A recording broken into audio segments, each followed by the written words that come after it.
you guys are a band that their performances are so much involved with feeding on the energy of the crowd. And then Right. due to the current situation, you guys have been doing these live streams from the studio, full band, but still, it's live stream over the internet.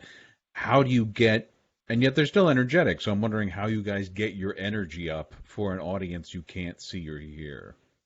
Yeah, it's been a bit of a challenge, especially the first one was a little strange, being like when the song ends, you're like, okay, So we kind of we did this thing where we we put a TV in front of us so that we can kind of see the like reactions that people are saying. So it's becoming kind of a hybrid between a live show and a more interactive thing, which is cool. So we're kind of toying around with some different concepts of maybe doing some other like pre-recorded stuff and throwing it in there. And we haven't figured all that out yet, but it's been a learning process, and thankfully we have a studio to where we can go in there and do that. So yeah, it's definitely different, but the response has been pretty strong so far doing that. I think with the live stream though, you do have to kind of not do it all the time because people get a little fatigued with that. But people still want music, and I'm glad that at least we have some kind of outlet to do that because we're kind of going crazy without having that interaction. Yeah.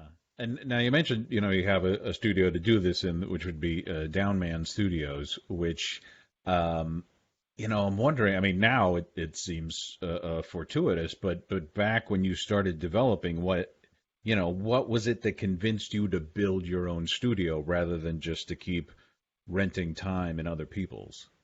I think it was just always the frustration of coming into a space and having to set up the PA and do everything else and load everything in. And so by the time you actually got started with practice, you were already 45 minutes deep into doing stuff that you didn't want to do. So creatively, everybody's already kind of tired. And so the practices would just it would take a while to get going. So it was always just an idea of ours to not only have our own space, but to have this place where we could have different bands that we met on the road, or people that we work with locally to come in and have this like creative community. So it really worked out. It took us a while to find the location, but where it's at is kind of in this industrial park to where we can be as loud as we want. And some of the other things we were looking at was some residential things, but yeah, it was kind of the best situation. And now it's really like I think holding the band together because we do have a place we can go and experiment and try to use this time as wisely, I guess, as we can. Right, right. And then, speaking of the idea of making it not just for yourself, but for others to come and use, what vibe do you hope people get when they come to Downman Studios? I think just a relaxed environment to where it's in this area of New Orleans, New Orleans East. Like I said, it's in this industrial area. So kind of where most people live, it's a little bit of a drive, maybe 15 minutes outside. So once you get there, you're not as distracted by some other things. And hopefully people can just come in and not like distraction is a good word. So hopefully people can come in and, the band is really friendly, and normally one or two of the guys will be there. So it's just fun to be able to interact on that level. And a lot of times you get some cross pollination of, oh, you're working on this. Like here's a song that I've been working on, and so it's really been a fun endeavor to have different folks come by and do their thing, and on top of what we have going on, and it kind of lends itself to a more vibrant, creative situation. Is there anything you did differently with this than you've seen in other studios? I mean, now that you had the chance to like create your own, was there a point where you're Right. like, if we get to build our own, I want to have X because it's always missing from every place we play. Um, I think we took a lot of inspiration and influence from the different places we've been. I can't think of one thing specifically, but we do have a shower, so that's that's nice in case people need it. Because sometimes bands will stay over and do that, so that is a nice little amenity. But other than that, yeah, it's just fostering that environment that allows creativity and that feels warm and welcoming. Hmm. And then when you guys record, do you often record, in a quote live style, where you're all playing at the same time, or do you guys usually, segment out everything? Initially, we'll do live and then kind of go back over it and be like, well, it's just so tempting. I mean, for me, I love the old Motown style of you got three takes, and just nail it. But it's just so tempting with technology where it's like we can do this as many times as we want. So it's we try to strike a balance of because you do want that feeling of these are people creating in a room, and you don't want to record something that you can't reproduce live on stage. So typically we'll just record all together and then maybe go back and tighten up some things. Yeah. And I mean, and speaking of that, like, because I was listening to your newest single, "Longest Night," and Hmm. you can totally, I don't know, you can almost sense how it's going to be live. It's like uh, it's made for the live experience. It's made, it's even, it's like that would be killer in like a huge venue, even, like an Right. arena kind of thing. Hopefully, And so, yeah, still working on that. yeah. But what I'm wondering is how often is that in your mind when you're creating songs? How will this go over live? Um, I think that it always comes back to whatever makes us happy. Normally, it seems like if there's something that resonates with us, then nine times out of ten it'll resonate, with the audience. So I think first and foremost, we just try to serve, our own needs as far as like, okay, well, this if this is we're excited about playing this, then that translates, especially live, because you can tell when somebody's like into it or not. So that definitely dictates our approach more so than sometimes it'd be like well I want to write I'll have an idea be like I want to write like more of an upbeat funk song or like maybe something like reggae-ish or whatever but and the thing about us playing as much as we do is like we can toss in these different ideas and kind of test them before we record them and just see what the response is but sometimes it takes a while for a song to grow and for you to get really comfortable with the execution of it all. So it Hmm. just depends, but we definitely write more to, please ourselves, and then if we're excited about it, then it's, most likely the audience will be into it. Yeah, and it's and the song in particular, it's got such this great opening build. There's just this great anticipation that happens when it's first ramping up. And I'm wondering, was that something that like, okay, I pictured this, for moment one when I was writing, or is that one of those things that just kind of evolved from trying different experiments in the studio? Yeah, definitely that was the latter. I mean, it was, I think our guitar player, Brian Santos, does a lot of stuff with like the Ableton push and like some different like textures and tones and stuff like that. So we had initially recorded the song and he had that I think in like a bridge section or something. I was like, man, that's kind of cool. Like if we started out with that little weird sci-fi, noise. So yeah, a lot of times and that's also the luxury of having the studio is you're not under that time crunch of like we got to get it done. We have a day that we blocked off. It's like we can go in we can go in at 2 o'clock in the morning, and if we have an idea, throw it down. So that really allows us. I mean, at the same time, that can be a hindrance to where it's like, well, we got all the time in the world. There's you lose that sense of urgency.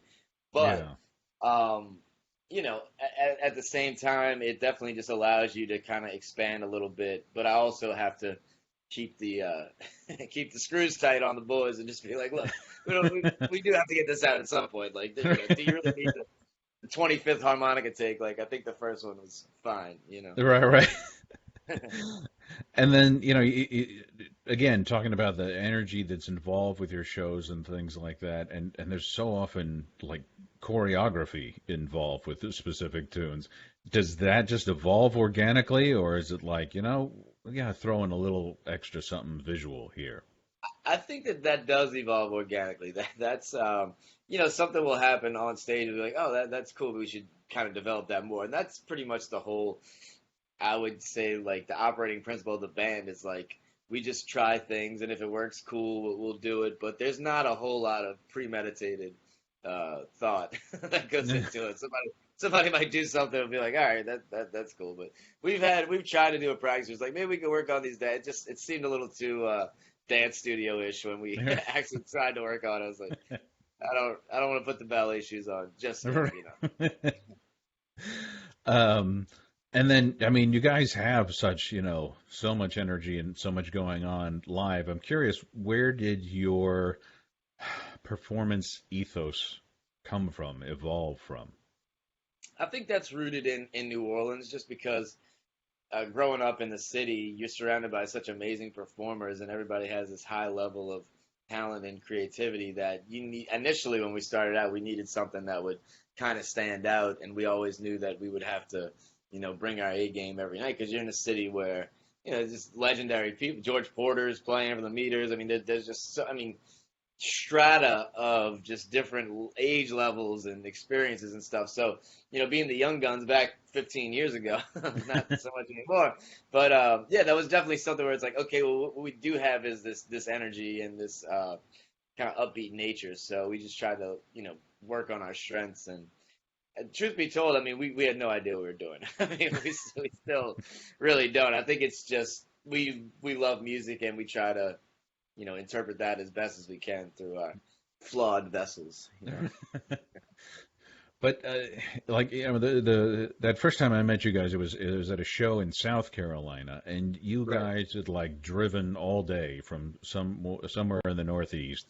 You got there like just in time to sound check for like a half hour before the show, and Yeah. I mean, you just dragged yourselves in there. But then the minute you hit the stage, suddenly, again, you had more energy than a lot of bands that would have had the full day of rest.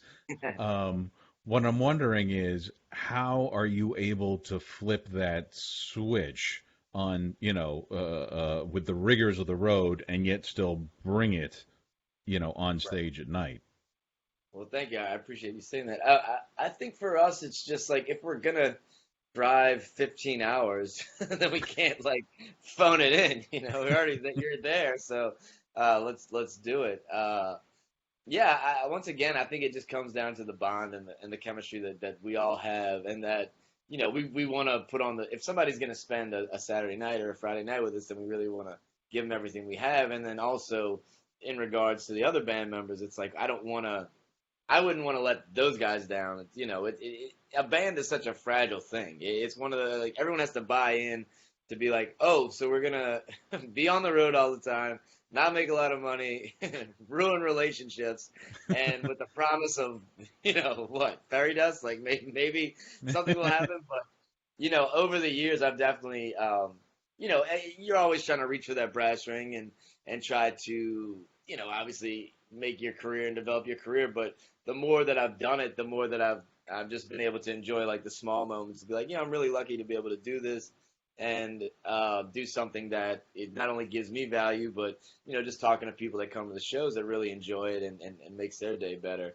Um, as far as the monetary thing, it's like, well, it is what it is, but being able to do that, and keeping everybody motivated to want to create and share with other people. I mean, that's, the further along I get into the music career, it's like, I might not be a millionaire, but at the same time, I really enjoy connecting with people, and yeah, it's rewarding. That is rewarding in its own way, so it kind of works out. And I mean, speaking of that, from one of your recent live stream performances, you casually mentioned that you had years back talked Duncan out of becoming a dentist and told him it would be much better to pursue a career in music. Is that a true story? That is a true story. Yeah, our guitarist, Brian Santos, yeah, he graduated from LSU in biology and all that stuff, and he was on the road to, to doing that. I was like, come on, man, he just got these fingers, man. These fingers can't be in mouths. They need to be ripping up the fretboard. So yeah, I mean, I think he always wanted to do it, but he just needed a little push. So that's kind of my role in the band, is to gently persuade. And then, talking about brass rings, it's a huge deal that there was no Jazz Fest this year, Right. and because that is just the pinnacle of New Orleans music scene togetherness, and that's a brass ring for a lot of people to be able to play Jazz Fest. But what I'm wondering is, as a group of guys that are from New Orleans, a hometown band that grew up going Right. to Jazz Fest and thinking, wow, kind of daydreaming and that kind of thing.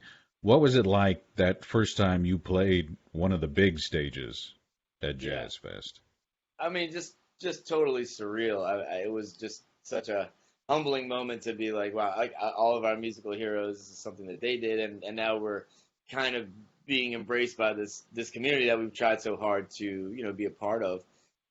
Definitely was just you know kind of an out of body experience where you're like, I mean, even the first time we played a place like the Maple Leaf or Tipitina's in New Orleans, like how the hell did we end up here? So I mean, we were just like a bar band, doing the thing, which is nothing wrong with that, but it definitely was kind of a, oh wow, like look how far we've come, and just a lot of gratitude, and just being like, this is cool, and still every time, I mean, we probably played it like 7 times now, and it's just each time you're just like, well, I'm very grateful to be a part of this community, and Jazz Fest it would have been 51, I think, this year, and or 50 or something, and yeah, just that heritage, going back to Fats Domino and Irma Thomas, Alan Toussaint, all these people that we really look up to.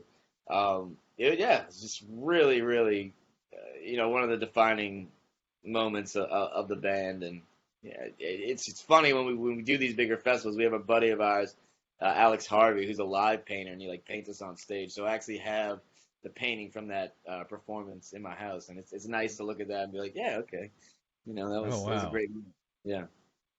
Is it weird to see it from someone else's perspective? I mean, the audience, because he's painting from an audience perspective, I assume. Right. Yeah, definitely. Well, he's actually on stage with us, but he is the way the way it looks is from the audience perspective. So it's a Right. nice little reminder, to wake up to. Be, okay, this is this is what I do, and Right. all this. Yeah. And then, you know, uh, Jazz Fest is known for having high standards with everything. I mean, if you're going to be a food vendor there, you got to be local and you got to be, top notch every single time. And of course, same thing with the music. You gotta you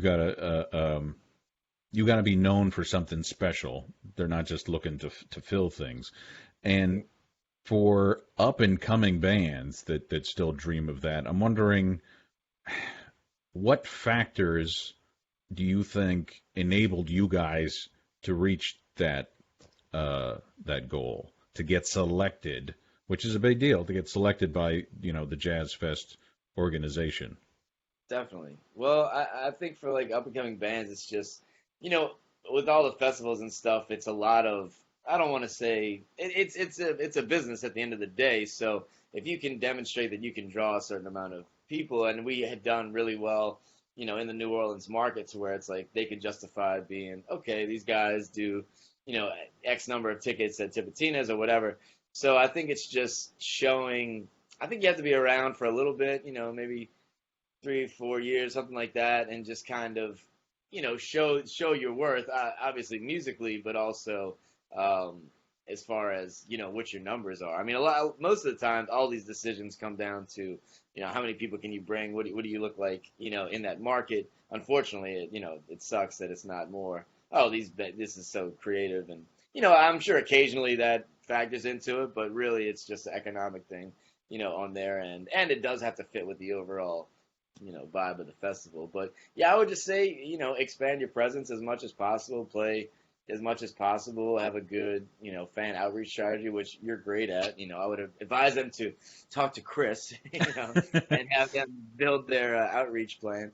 But yeah, just keep plugging away, and just know that. I mean, we were probably a band for, I don't know, probably like 7 years before we actually played Jazz Fest. So it's just taking that time to build and create your identity and create something that has a good appeal for people.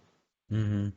And then you mentioned Tipitina's. There's a more recent video of you guys performing at Tipitina's with Manny Fresh, Hmm. who produced your most recent album.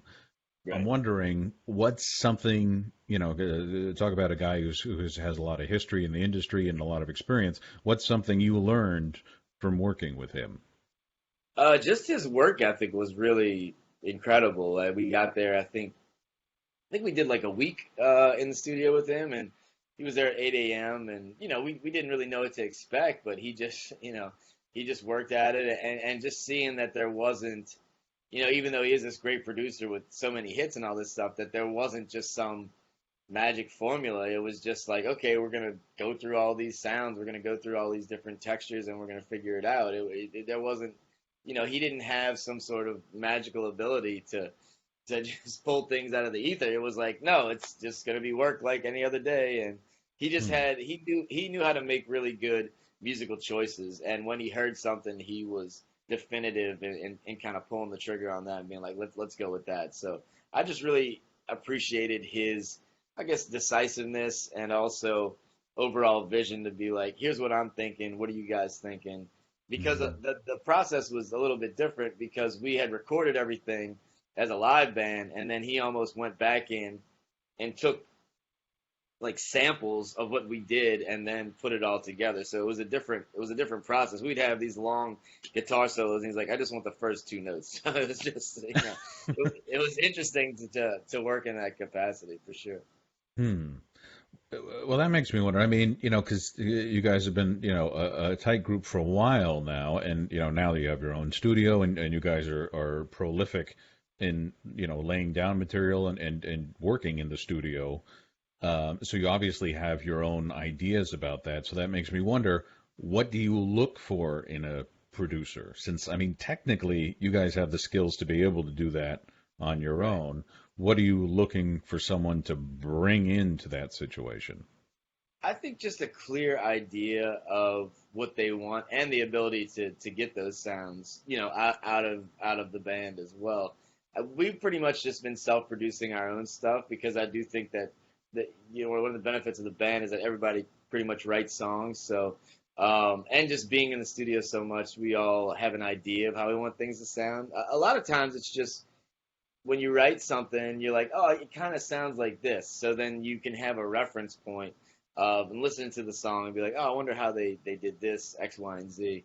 But yeah, for a producer, I think if to work with a producer in the future, it would really be somebody that has a clear vision and can produce those kind of sounds that would, you know, kind of match what we're trying to do. So it just depends on what kind of record you're trying to do and everybody's got their own little tricks, but at the end of the day, like I said, it's just going in there and kind of find, going into the mines, trying to Yeah, find that gold. right. Uh, I was going through some of your past interviews, and there was an interesting one where you talked about a credo that you've really tried to live by is the idea of ask for forgiveness, not permission. How has that manifested itself in your work? I think it's just if you're trying to please everybody, you're gonna inevitably fail at. It's gonna be kind of bland and stuff. So don't be afraid to take a risk and just put it out there because in the world that we're living in too. I mean, I love albums. Like I'd sit at home and listen to records all day, and I love the concept of an album. But it's just like if you release a whole album at once, that's it. That's a year of work. Maybe in a week out of pushing it, you can keep trying to do stuff, but so we've been trying to do these singles, and I think with that we can just stretch a little more, or be like, we're gonna do this kind of music for this single, and we are putting. We'll have an album. It's kind of been pushed back because we don't know what the whole COVID thing, like when the right time to release it would be. But yeah, so we're taking those singles and grouping them all together in an album. But the singles all kind of thematically work together. So Mm, yeah, I think it's just taking risks and not being afraid to stick your neck out there a little bit. And it's not like what we do is so like cutting it, pushing the envelope or anything.